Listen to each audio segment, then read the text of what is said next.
सांगते ना तुम्हाला, हिच्यावर कुणीही विश्वास ठेवू नका. आटू रे, काय तुझं? चल निघ. अशी ठेवून देईन ना तुला. चल निघ. थांबा.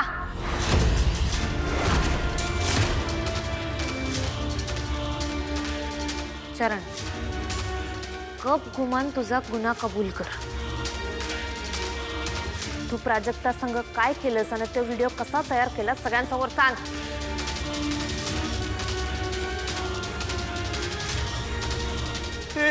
ए प्राजक्ता, मला माफ कर. माझी खूप मोठी चूक झाली. चूक नाही, माझ्याकडून खूप मोठा गुन्हा झालाय. यापुढे असं नाही होणार. मला एकदा माफ कर, प्लीज माफ कर.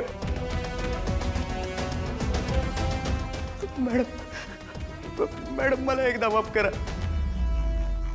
मला हे सगळं नव्हतं करायचं. माझ्याकडून ना खरंच खूप गुन्हा झालाय. मॅडम मला पोलिसांकडे नका देऊ. मी खरं सांगतो, मला सुधारायचंय. एक संधी द्या मॅडम. हे सगळं आहे ना मी अनिकाच्या सांगण्यावरून केलंय. माझी खरंच काही चूक नाही आहे यात.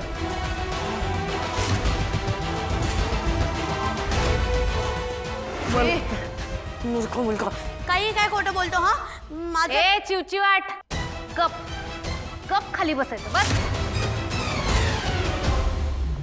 चरण, कामिनी आजीने त्या व्हिडिओचं काय केलं ते सांग. तुम्हाला सगळ्यांना माहिती आहे मी अनिकाचा फ्रेंड आहे. अनिकाकडनं पैसे मिळत होते म्हणून मी हे सगळी कामं करत होतो. कमळीवरचा बदला घेण्यासाठी अनिकाने माझ्याकडून ड्रग्स मागवले आणि त्या पार्टीमध्ये सरबतामध्ये ते ड्रग्स टाकायला सांगितले.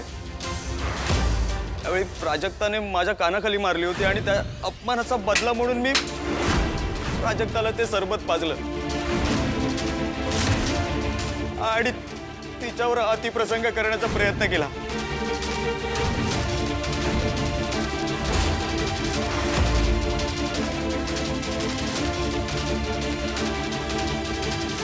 आणि त्यावेळी मी एक व्हिडिओ शूट केला होता, जो व्हिडिओ माझ्या मोबाईलमध्ये होता.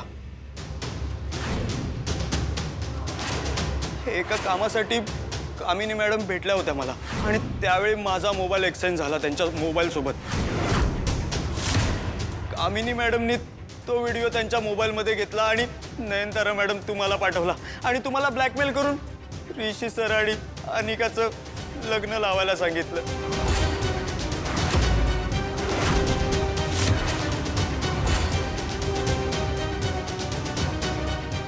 यात खरंच माझी काही चूक नाहीये. यांच्या सांगण्यावरनं मी हे सगळं केलंय. मला माफ करा प्लीज.